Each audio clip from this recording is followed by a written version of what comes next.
All right, ladies and gentlemen, it is time for your AEW Collision Review for July 29th, 2023. I thought it was about a middle of the pack show. Some stuff I did like, some stuff I didn't like. Stuff that was good. You had Andrade versus Buddy Matthews. Thought it was a pretty good opening match for a ladder match. Well, ladder match is usually good with the spots and stuff. And then after that, it got boring with for a while with some random jobbers, and then it picked up again with the CM Punk and Ricky Starks segment. So that was good. And then the main event with MJF and Adam Cole versus FTR. I thought that was about okay, good match, I guess, solid match. And they had the angle at the end of the match, which I thought was good. A lot of people expected MJF to turn, just like myself, but that didn't end up happening. It looks like they're going to drag this thing out for maybe a few more weeks before MJF turns on him, or they could swerve the fans, and Adam Cole could be the one that turn on MJF, and they just so he turns heel and they leave MJF as a babyface. So we'll see what happens with that. But okay, I got to talk about just these random jobbers on the show. You had a guy from New Japan, Suzuki. Didn't really care about him. Just randomly shows up, has a match, and that's it. And then he comes back like a month or two later. That's what most of them, like the New Japan guys and like the other guys from other places, like the Mexican Wrestling League or the Mexican wrestling promotion, Lucha Libre, or I can't remember what it's called, Luchador or whatever it's called. But they just show up randomly. Nobody knows who the fuck these guys are. They just have a random match, no characters, no storytelling. They don't do any vignettes with them, like to build them up so we know who they are. Just don't really care about them because they don't really, there's no story there. They just have a random match and that's it. And they disappear and they come back and we're supposed to pretend to give a shit about them and pretend to know who, like, care about them and who they are and shit. Don't really care. That just happens a lot in AEW. That's why I started reviewing Dynamite or whatever. So yeah, a lot of jobbers on the show. All right, let's get to it. First up, we got Buddy Matthews with Julia Hart versus Andrade for his mask. I need my mask back. Andrade hits a moonsault. It was off the ladder. It was like set up outside the ring, and there's like three referees holding it. I guess because it was wobbly and shit. It was moving a lot while they were climbing it. So he hit a moonsault halfway up the ladder onto the outside on Buddy Matthews. And then back in the ring, Andrade, he's going for three amigos, Eddie Guerrero's move, the three suplexes. He hit two of them, and then Buddy countered the third one.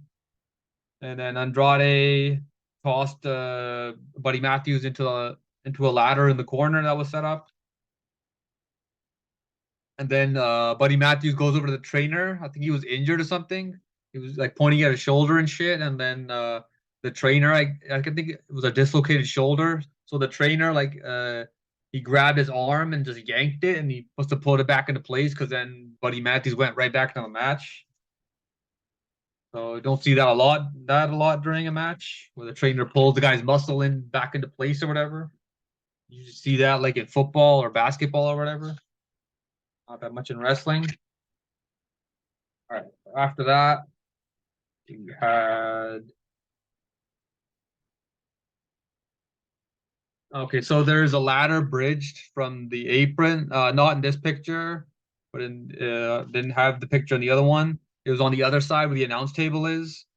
So the ladder was like bridged from the apron to the announce table, and then Andrade went for a spear on the ladder to put him through the ladder, or whatever, on the ladder. But Buddy Matthews countered into like a DDT, like the double underhook, like the Moxley's paradigm shift DDT onto the ladder. That was kind of dope. And then Buddy Matthews set up a table in the corner back inside the ring. And then Andrade hit the spinning elbow. It's like pretty much the Judas effect. And you see Buddy Matthews. It's like his spit from his mouth. You just see that shit just flying across the screen. It's kind of random. And then you got this one now, this picture here, the ladder bridge from the bottom rope to the ladder that's outside the ring there. And then Andrade hit like a highlighted. Yeah, so then Andrade hit a, what was it? One of my notes here. Okay, yeah, so Andrade hit a sunset power bomb onto the ladder. This shit was insane. That was bridged across on the ladder. That was bridged across from the bottom rope to the other ladder on the outside. And then Andrade climbed the ladder, and then Buddy Matthews pulls him down, and he knees him in the head. And then Julia Hart has some handcuffs on the outside, and him and her and Buddy Matthews handcuff Andrade to the I thought it was the ropes, but it was I think it was a metal pole or something, or like near the metal pole. So he's handcuffed, and then Julia Hart has like the handcuff keys or whatever in her hand, just waving in Andrade's face. And then Buddy Matthews is about to attack Andrade with a chair. He kicks him in the head. Julia Hart drops the key onto the apron near Andrade. So Andrade gets the key. He unlocks the handcuffs, so he gets out, and then he puts Buddy Matthews in the handcuffs. And then he just chucks the key to the fucking crowd. One of the announcers saying, throw it back, or whatever. It was kind of funny. And then so they Julia Hart found, I don't know where, I think it was under the ring, bolt cutters to try to get out, to try to get Buddy Matthews out. He can't get out. So Andrade's climbing the ring, the ladder. Then Julia Hart, she climbs onto Andrade's back, and then Andrade, he climbed to the top of the ladder. And then eventually all this is going down, but Buddy Matthews gets out of the handcuffs. So Julia Hart's on Andrade's back. He's already on top of the ladder, and then Buddy Matthews climbs up. Andrade knocks Buddy Matthews off the ladder, and then Andrade. What was it? Okay, then Julia Hart's on the other side of the ladder. They're on top of the ladder. She slapped him 3 times, and then Andrade like grabbed her hand. She was going for another slap. He's like, no, no, this time. And then Andrade pushes Julia Hart off the fucking ladder into Buddy Matthews and through the table. And then, yeah, that was pretty much it. And then Andrade got his mask back. So hopefully the storyline's over and Andrade can get into a better feud, because he's kind of stupid now with him continue this feud with the House of Black. Let's get into a better storyline than this. Because it makes no sense. He didn't even wrestle with the mask. He just used it for his entrance and then takes the mask off and then he wrestles. So I don't see what the big deal is about this mask that Andrade has. That's pretty much it for that. And then backstage, just some random jobber attacks Miro. Don't really give a shit about that. Who cares?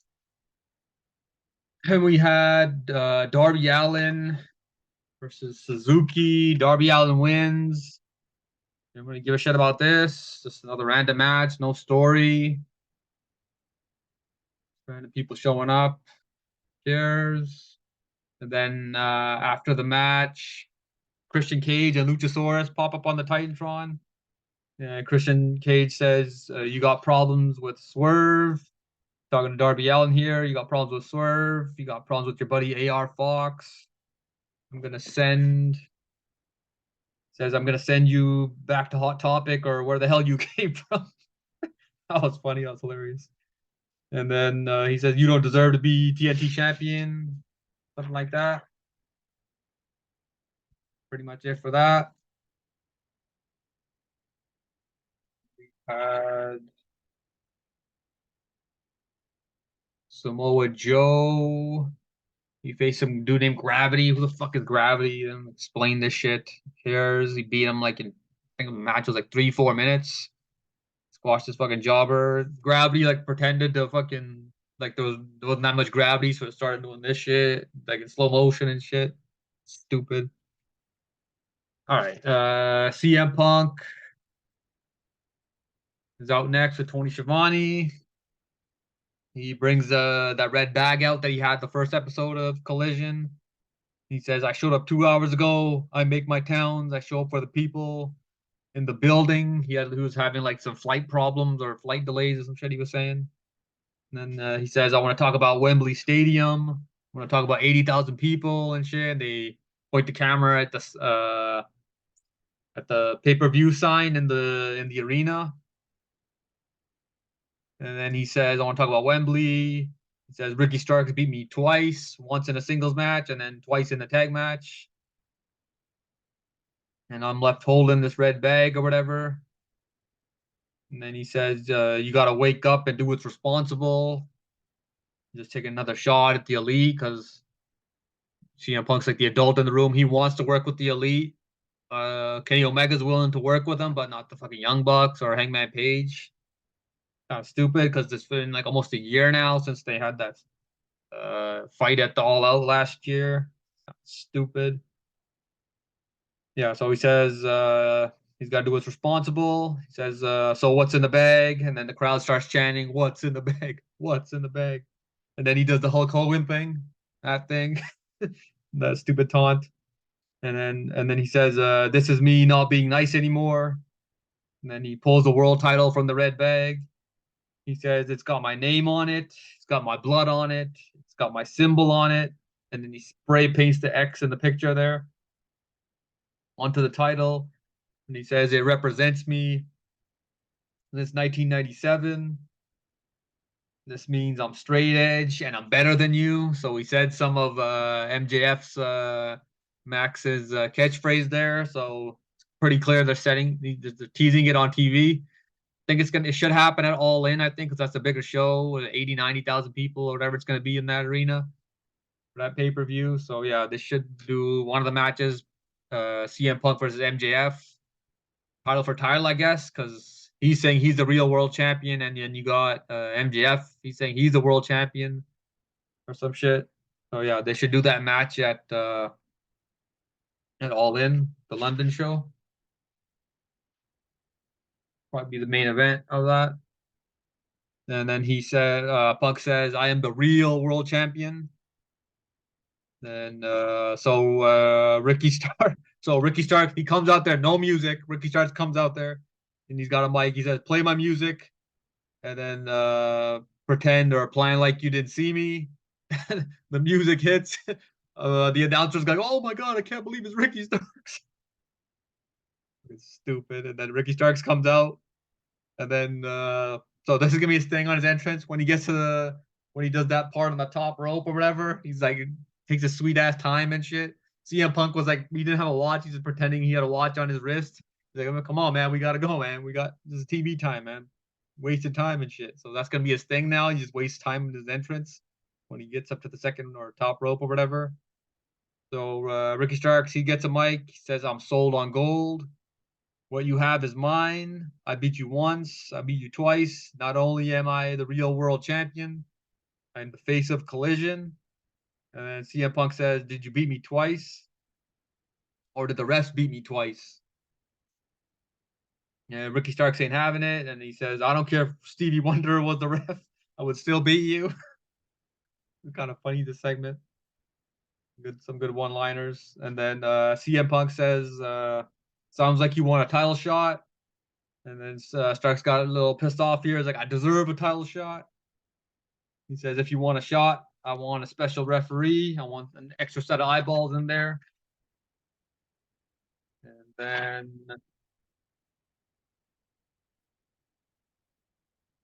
he says,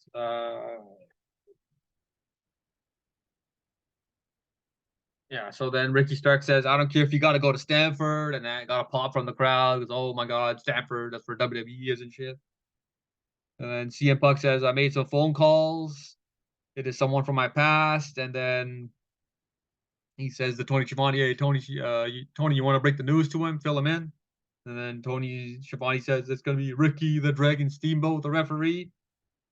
I don't think they never even feuded because remember Ricky Dragon, the Steamboat Dragon, they never even feuded in WWE. I don't know why he's the ref. He's from his past or whatever. You would think if they brought somebody from his past, wouldn't they have feuded with him or like something? Maybe he was like a GM. He wasn't even the GM or commissioner or anything. So this is just kind of random, bringing the Hall of Famer in for a ref to be the ref. And the match is going to be next week on Collision.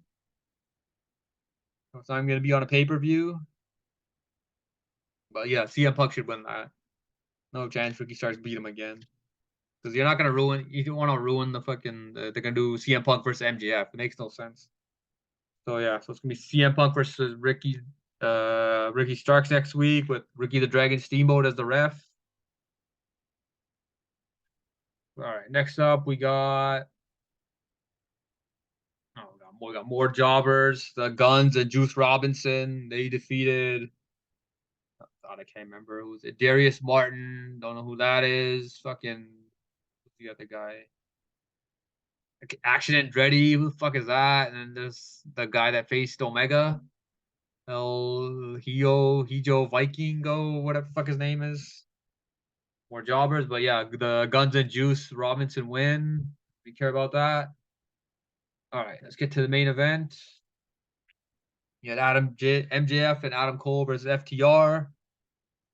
Beginning of the match, MJF starts bash his nuts chant or whatever when Dax Harwood's in the ring with him, and then the crowd starts chanting bash his nuts, bash his nuts. And then MJF he sells a leg injury. He sells it for a while, then he gets up and he attacks Dax Harwood. And then he acts like he's gonna kick Dax Harwood's nuts, and he spins him like 3-4 different directions and shit, pretending to hit his nuts, but he doesn't. And MJF did a double DDT on FTR, and then Adam Cole got the tag. He cleaned house. Dax Harwood hit Adam Cole with a crossbody for a 2 count. And then Adam Cole hit Dax with a super kick for a near fall. And MJF hit Cash Wheeler with a tombstone. They reversed it like 2 or 3 times before he got the 2 count, or before he hit the tombstone.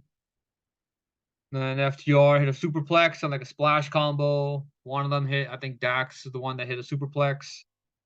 And then Cash Wheeler dove off just like a diving splash off the top rope for a 2 count. And Dax hit MJF with a slingshot powerbomb for a near fall.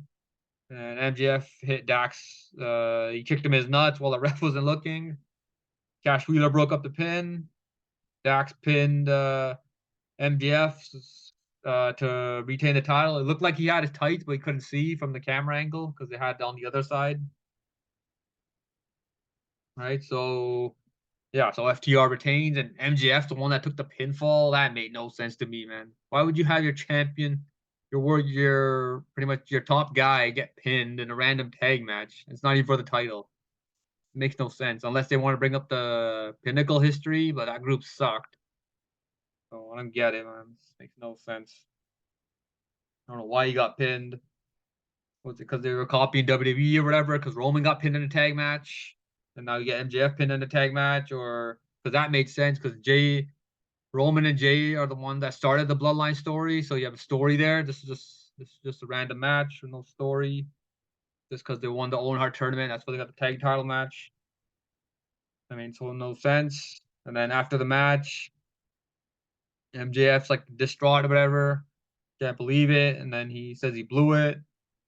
Adam Cole gives him the title, gives MJF his world title. MJF says, I lost the match, or whatever. And then he's like, Adam Cole's like, you're the world champion or whatever. And then Adam Cole's like turned around. MJF looks like he's gonna hit him. And then Adam Cole's like, do what you gotta do. And then it looks like he's gonna hit. MJF looks like he's gonna hit Adam Cole in the back with the title. Then he tossed the title like outside the ring or whatever, or like close to the outside, and they hug it out. So yeah, that was it for Collision. So it looks like, yeah, so they're gonna drag this thing out for a few more weeks. Yeah, maybe they or MJF, and then MJF turns on them, or they pull a swerve. They swerve the fans, and then Adam Cole turns on MJF, and then you have Adam Cole as the heel going into their match. That's probably gonna be all out. Adam Cole MJF. So we'll see what happens with that, and then so are they gonna build up 2 feuds then for MJF? They're doing the same thing with CM Punk. He's got CM Punk and Starks. Eventually, because CM Punk and MJF are taking shots at each other this week. And then yeah, so they're gonna build up 2 feuds. You got CM Punk, Ricky Starks, CM Punk, MJF, and then MJF's he's gonna have 2 feuds going. He's got 2 pay-per-views coming up end of August and then Labor Day weekend. So you got MJF Adam Cole and MJF CM Punk.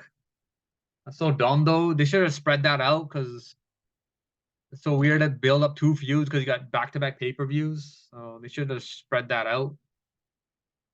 All in on all out shows. They'll have more time to build a story and whatever and build a rivalry, but they're gonna have to put like pretty much compact all this shit together and then make a 2 feuds for each guy, for your top guys on each show, Punk and MJF. So yeah. So yeah, that was pretty much it for Collision.